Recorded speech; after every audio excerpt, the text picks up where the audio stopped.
Hey guys, this is going to be a do-it-yourself video on how to use the standard tripod mount style screw on a G1W. Now, I already finished it and I wasn't very satisfied with the level of quality, but while doing this I realized what I should have done and how I could have done it better. So throughout the video I'll talk about what I did and what I think I should have done, and I think people will still be able to replicate this and have a much better end product than mine turns out. But I'll go over exactly why I wanted to and why I think other people should try it too. And I would love to see if anyone else can do what I was attempting, and I'd love to see how those turn out. So if you haven't seen my videos before, then you probably are wondering why mine looks like this. This is a G1WC, but I used some matte black spray paint and I also added this CPL filter to the front. But anyways, this is the typical mount that comes with any G1W, or the standard mount. And I'm not a big fan of how long it is. The arm is too long for my taste, especially for my car, which has a really low slanted window. Now I tried using this. I mounted this to my rear view mirror, but it's a pain to get on and off, so I'm not a huge fan of it. I'll also post links to where you can purchase any of these mounts. Some of them are a little pricey. Some of them you can only get in China, but either way, these are some good options. As you can see here, this is the same mount but with a 1/4 inch tripod mount. The Mobius and the Inav cameras use the tripod mount, but the G1W uses this proprietary plastic clip-on mount. And one thing I didn't like is during the summer it would get really hot and the heat would make the plastic expand and make it very, very hard to remove. But more than anything, I just didn't like how long the mount is. Most cameras, or most of the cheaper cameras, come with some sort of suction cup mount like this, and I've never been a fan of them. The bar mount is a good option if your mirror will fit them right behind your mirror, but it does hang down below the mirror just enough where it is pretty visible to anyone in the car. Now this mount came with my Inav C3, and you can purchase this separately from at least one seller on eBay, so I'll post a link down below. But I really like this because it's really tiny, has a very short arm, and it'll bring the camera really close to the window. Now obviously the big issue is it uses this 1/4 inch 20 screw mount, which is a standard tripod size. But you can get these nuts from any hardware store. I got these at Home Depot. You just got to make sure they're the right size. And again, that's 1/4 inch 20. I believe the 20 stands for how many threads per inch. I'm not totally sure about that, but that's how all of the nuts and bolts are categorized. So I also really like how easy this is to remove. As you can see, I pull it in and out, and ideally you would want to have it pull out of the top. That way, if you were in an accident, hopefully it would stay in, but if it was sideways, it might fly out to the side. So there you can see, it's easy to remove, but should be sturdy enough unless you get into some sort of crazy accident. So I bought these nuts from Home Depot. I got some metal ones and plastic ones, and although I'm going to keep showing the metal ones, I end up using the plastic ones, so ignore the fact that I am even showing the metal ones because they're not going to work for this project. So basically the idea is I'm going to place the plastic nut into the gap where the original mount clips into. And the way I did it, I am going to preserve the slit so that way if I screwed it up, which I sort of did, I was still able to use the original mount. So obviously I'm recording this narration after the fact, and I made too many large cuts that I didn't like, but in retrospect I feel like I know how I would have done this, or how I would do it again if I get another camera. And I'm actually considering buying another one to try this out, just because I'm really determined now to make a more discreet G1W.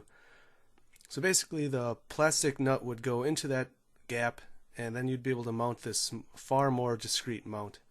It's offset a little bit, but if you mount it to the right side of your mirror, it'll actually center the camera decently also. So I removed the front plate of the G1W. All you really got to do is pull it off with like a thin metal ruler or something that you can wedge. But all you got to do is get something skinny to wedge in front of the or in between the plate and the back plate, and just sort of run it along the side. I start right by the power button and then make my way around counterclockwise. But like I said before, I'm not going to use the metal nut, but what I wanted to do is place the nut into that gap.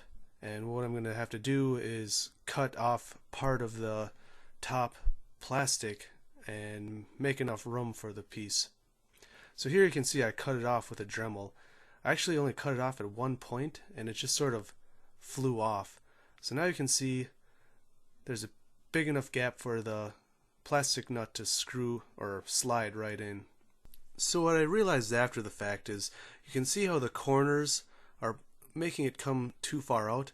What I should have done is use the plastic ones and cut opposite corners so that they would fit inside of there.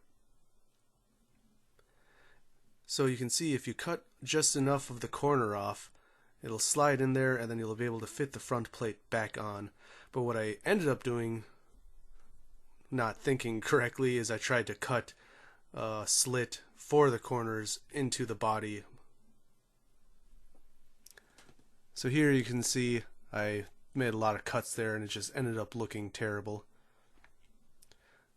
So I butchered my G1W, as you can see, which is why I'm saying now, in retrospect, I should have put the corners like that and trimmed the corners down with a plastic nut with my Dremel. Then I wouldn't have had to butcher the top of my G1W like this. So I realized in retrospect that the metal wouldn't work because my plan was to super glue the nut into that space, and that silver part you should really sand down. But here you can see I put the nut into there and used both super glue and a hot glue gun, which didn't seem to work that great because I left the paint on the silver part. So I would recommend, if you can, scraping or sanding down that paint down below to create a better surface. In the end, it still actually works. It just looks really terrible. This is why I'm saying I would like to actually retry this. If I can buy another one, I might do that. But overall, this is more of a proof of concept. So you can see the mount screws in like that. It's actually sturdy enough that it would work, even though I was pretty disappointed by my poor craftsmanship. But then you would mount it onto your windshield with this 3M mount, and like I said, the whole goal of this was to make it a lot more discreet. So it's going to be a much smaller mount, and it's going to be a lot easier to hide in your window because it basically brings it up over an inch. You can see it wobbles a little bit because I cut too much of the front plate out, and I'm thinking you might actually be able to do this without cutting the camera at all. You might be able to just trim the corners of the nut enough to fit it in there. So there's a good comparison though of how much lower the original mount would have been. So in the end, I hope other people could try to do something like this if you want to mess with your own G1W. I'm actually considering trying it again with a new camera, and I'm hoping to do a lot of these same modifications like this CPL.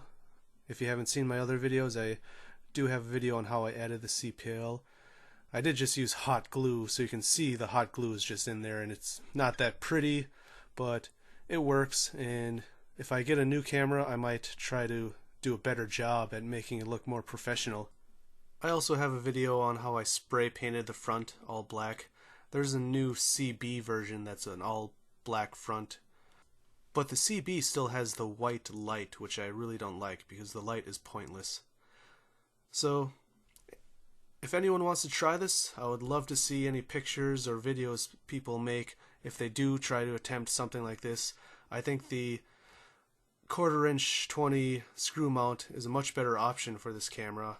I sort of wish the manufacturers would just switch it to that, and then you could use this great mount, which I will also post a link down below to buy from one of the eBay users that someone on Dashcam Talk was able to show me that actually sold these separately.